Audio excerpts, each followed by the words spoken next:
What's going on, guys? We are here with today's guest, Matthew from I Am Heir, and you're watching Unscripted. So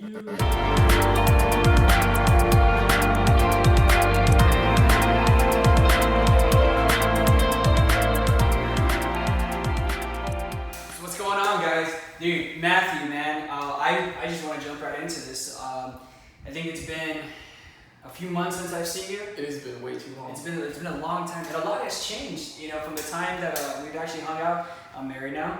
You know, so let's do this. I want you to give us a quick, little background. For those that don't know who you are, about who you are, when the band started, and where you're at. Kind of. Don't jump into too much of what we're gonna talk about. Okay. But just a quick background about who you are. So I'm Matt Klein, or Matthew Klein, whatever you want to call me. I do vocals for I Am Heir. We're a band from McAllen, Texas. And this is JJ. He's super cool. Yeah, dude. Man, I was thinking to myself because I was spending time with Matt right now. We're in the car and he was giving me a glimpse of the new EP. And there's so many things were just coming to my mind of things I want to ask you. And you're like, dude, I'm trying not to talk, man. I'm just gonna stay quiet. Save it. Don't save it for the yet. show, Yeah. right? What's really cool, dude, is I was thinking man, when we first met, it was crazy because I was only talking to you through Facebook, right? Yeah. And then you had the show at the Casino Ray when last year when y'all dropped Uncondemned. Yeah. Dude, I had never even seen a picture of you. So when I'm walking into the Casino Ray, I looked at you and you looked at me and we just knew it. I was like, that's Matt. That's gotta be Matthew. Yep. I didn't even know. I remember that, dude. I do remember that. That's I crazy. had never met you before, not even seen a face of you on Facebook, and we just looked at each other because I was ready, we're messaging through the band page. Yeah. And we just kind of looked at each other from a far distance, that's JJ, that's Matt, yes, and we just talked. It was pretty cool.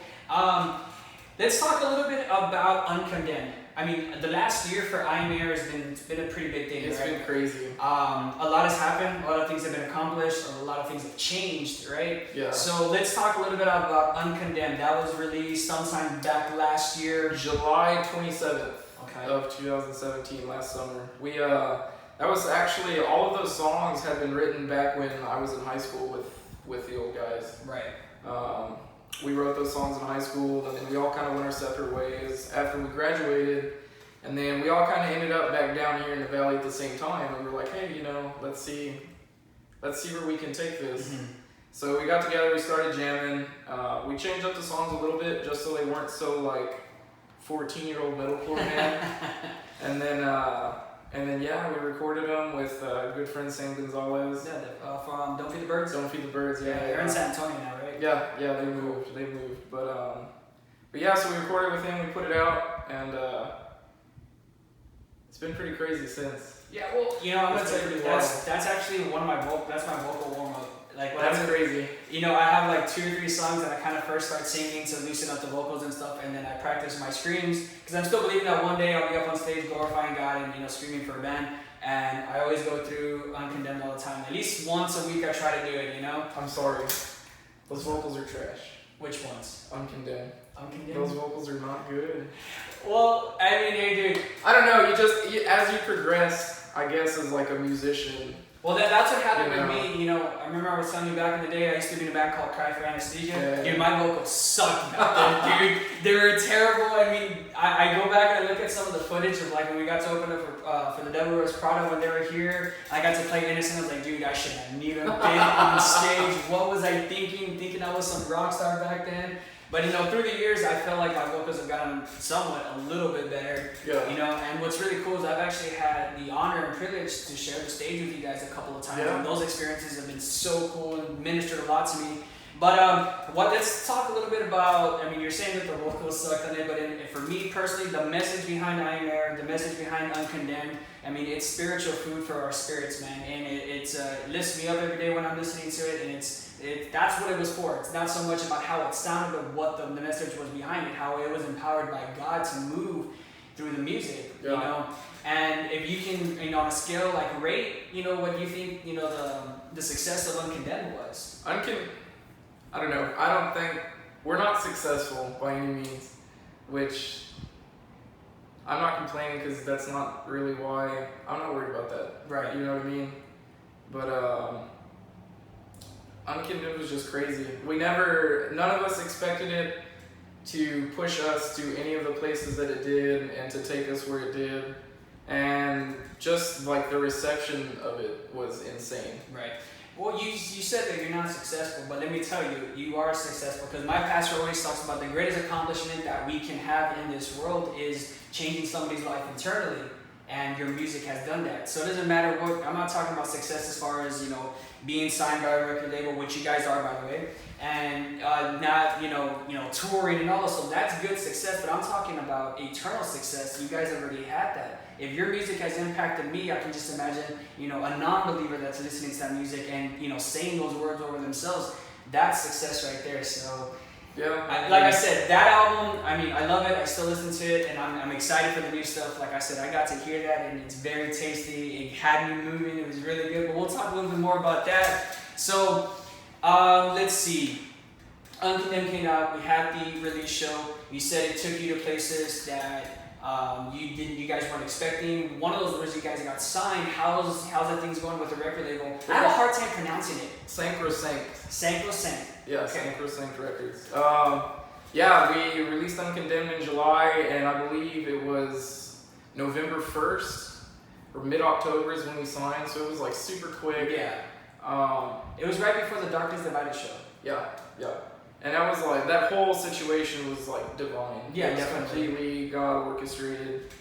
Like, it was crazy looking back at like all the little pieces that he put together. But yeah, the label's been really cool. This next EP, The Resistance, is going to be our first release through the label. Oh wow. That's so awesome. we're going to get a taste of what working with the label is like. But yeah, it's been really cool. Tony's a great guy. He really likes our music.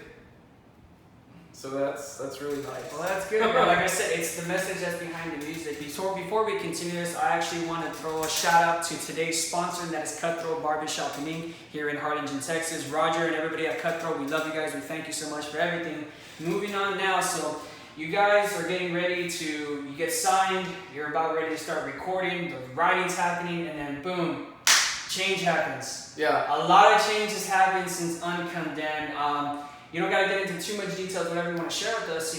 Where's the band at now today, and how's the progress of the new album? So we did Uncondemned, right? That came out. We did the label. We got signed. We went on a tour at the beginning of this year, and then we came back, and immediately we were like, we gotta write. We gotta start writing. So we started writing, and it was tough, trying to get everybody together, and like everybody wanted to be on this. We wanted to be on the same page. Exactly. You know what I mean?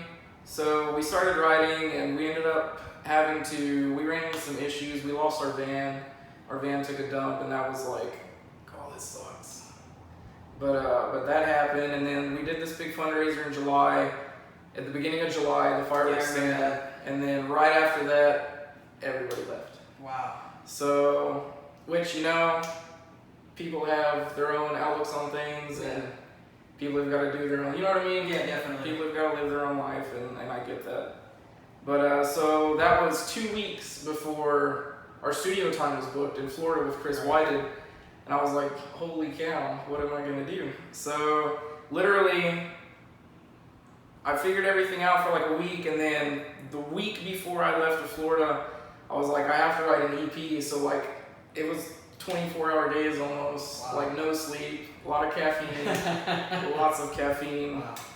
And then yeah, so I wrote most of the riffs, and then I went to Florida, and I was actually like, we would record during the day, and I would sit up all night and write lyrics, because I didn't have any lyrics. Well, I had some ideas, but nothing like super solid. Yeah. So we would write all day and record, or we would record all day, and then I would write lyrics all night. But yes, but it's done. Chris made it sound ridiculous. That guy's a legend. It was really cool getting to work with him, because he used to drum for a band called King Conquer. I remember King Conquer. He drums for Body Snatcher now. He drums for He Body Snatcher? plays drums for Body Snatcher now. Yeah, it was crazy working with him, because like I've been listening to King Conquer since I was like 13 years old. Yeah. So it was like, to be in the same room with him and to be working with him, it was a surreal experience. That's really awesome, man. So the album's done, right? You said it's an EP, it's a 5-track. Guys, it's really, really good.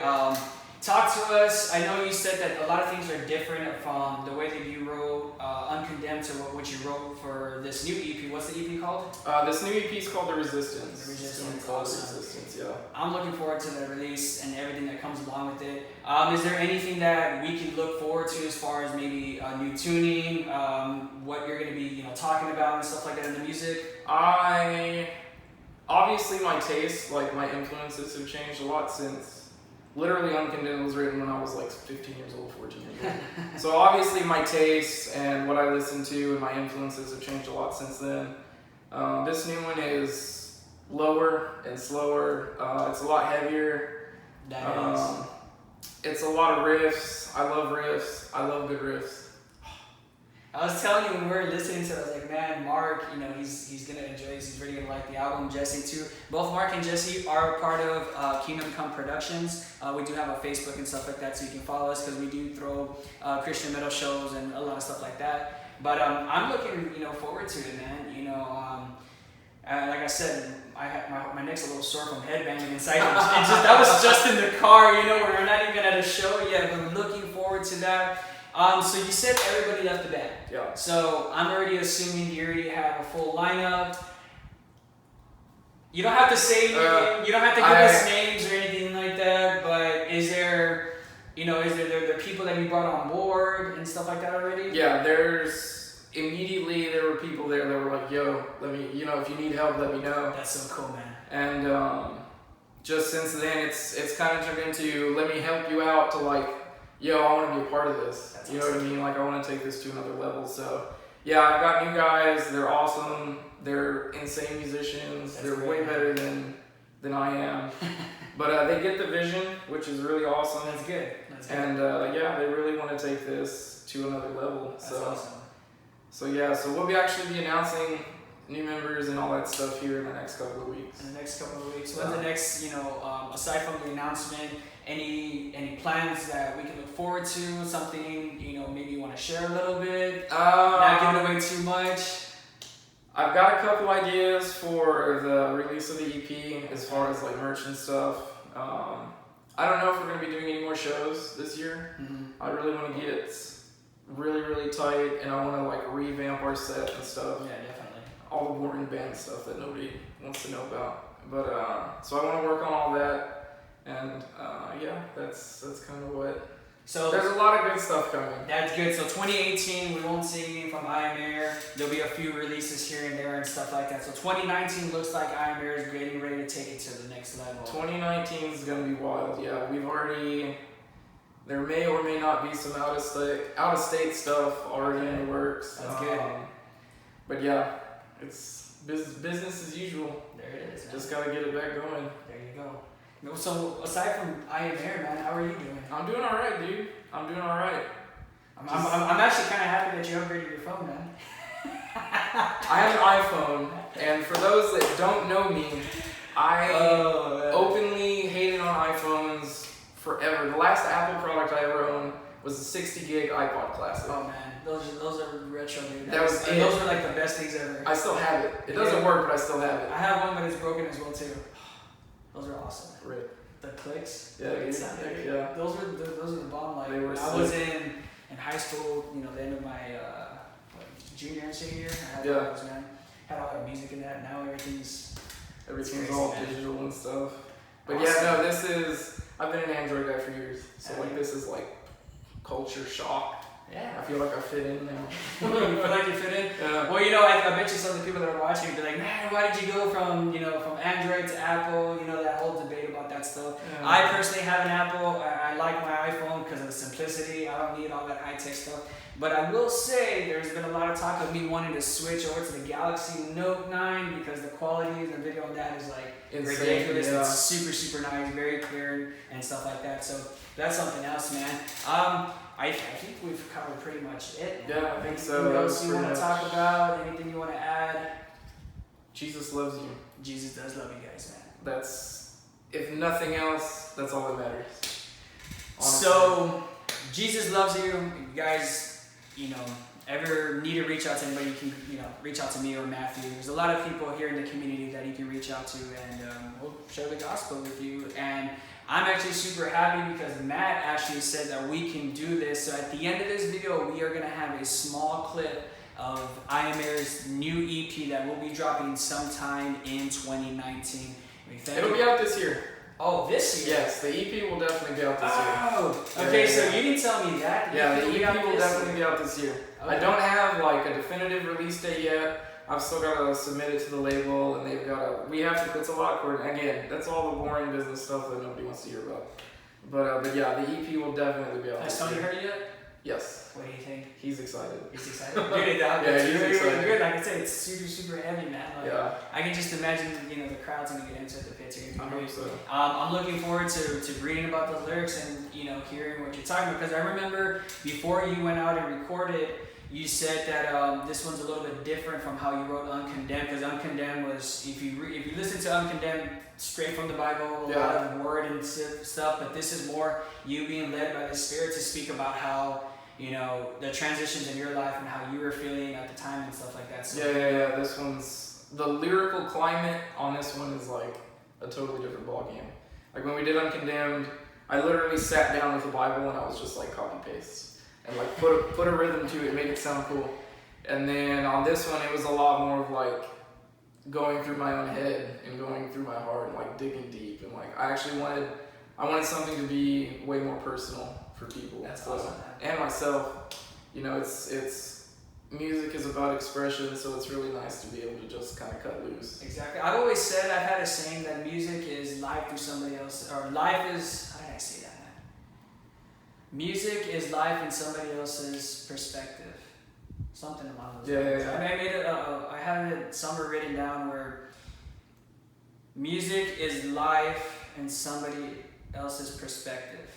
Because you can put your life into music, and that's what I think, you can have a good band and you can have music and it can sound good and stuff like that, but if it's not personal, if it's not coming from your soul, there's not going to be any life in it. Yeah. So when your spirit, your heart, your soul is actually into the music, and you're the one that's writing everything, I mean, like, life is in music. Yeah. Someone's life is in that music, and that's why music makes you feel the way you feel and stuff like that. That's why you get the goosebumps and stuff like that. Yeah, for real.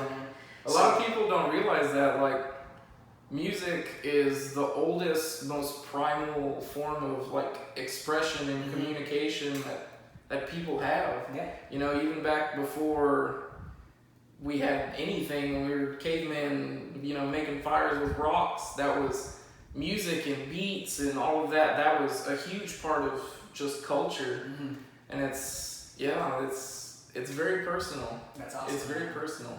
Well, man, I'm looking forward to it. I'm super, super stoked and excited. Man, it's so good to see you, dude. Dude, I haven't seen you in a long time.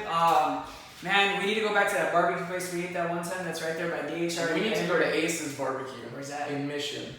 Mission. Ace's Barbecue. Mission's not that far. Oh, no, it's not that far. It's not that bad. No, it's like 10, 15 minutes away from McAllen? It's super close to my house. It's Is like it? a 5-minute drive from my Alright, house. okay, your house isn't too far from you. Yeah, no. Yeah, no, man. We need to get together. Just chill, man. I know. Well, tonight I actually kind of wanted to go over to Sino Ray to see Immortal Guardian. I don't know if Is that tonight? That's tonight. Dude, Immortal Guardian hasn't been here in a long I know, it's been a minute. time. I think the last time they were here, because I know we booked them one time at the VFW. I think it was 2008. We booked them at the VFW one time before they had the vocalist that they have today. I think his name's Carlos, right? Something like that. I'm not sure.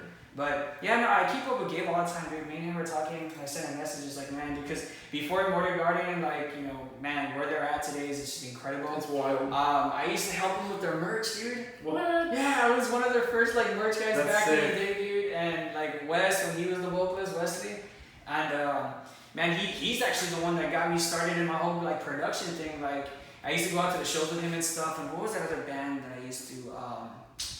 Real popular band back then. I can't remember the name. We actually did like a house show, and I was with them, and I was getting ready to turn 21, and I was like, man, I want to get some bands to perform and stuff like that. I think I had my buddies from San Antonio come down, Pain the Massacre. Then we had Immortal Guardian. And then before I War with Androids, Richard and them, it was The Art of a Villain. Right?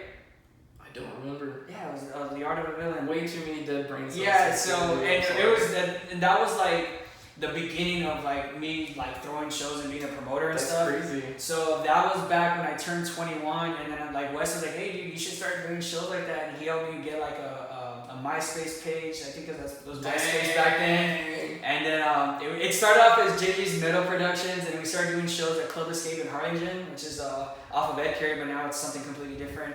We started there, and it went from Metal Productions to Music Productions. And then I ended up teaming up with Robert Gill and Chase's Dream Productions. Okay. And then we started doing shows over at the V. And then my boy Dustin from high school comes into the music scene through, what's the name of that band?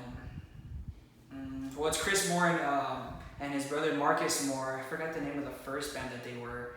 But now it's Oh Broken Remedy, but they had a name before that. So then we got in contact because we started throwing shows with that band. And then Dustin's like, hey, you know, I want to start throwing shows too. So Dustin was working with me and Robert in Chase's Dream. And then me and Dustin took off and did Pendulum of Light Productions for like 5 years. Those were some of the greatest, you know, memories in my life. And then here we are, you know, so many years later, and now we've got Kingdom Come Productions, and it's wild, man. It's crazy how involved you were from just like a regular showgoer's perspective. Because like I wasn't in any bands back then or anything. Like we didn't play shows, but I was at the VFW like every weekend. Dude, I don't remember. That is insane. I don't remember you at all. That's so crazy. And then, do you remember that time that Fallback Records was a thing, dude? Yeah. Dude, and we had Fallback Records that summer of 2012 for 3 months, dude. June, July, and August, there was a show, maybe 2 a week. I know, I went to 90% of them. Dude, that was right before I moved to San Antonio. That was right before that. Yeah, those were some good times, man. I remember when we did the last show there, and then I remember we did some punk shows there a couple of times on Fridays, and those were pretty cool too, man. But it's great to see where we've come, dude. You know what I'm saying? Like, as far as like me as like, you know, promoter and stuff, like we've got all the glory and all the honor. You know, the people that I have been able to keep in contact with through the years and stuff. A lot of love to you guys for still, you know, being a part of my life through Facebook, and we're just going somewhere, man. He had a plan. He did. Still does. He does. He has a plan for all of us. Jeremiah 29:11, right? Yes, sir. So, let's go ahead and wrap it up. And like I said, guys, Matt here and I am Heir. He was very open to letting you guys hear a small clip of the new album. We hope you guys enjoy. This is Unscripted. Wherever I go.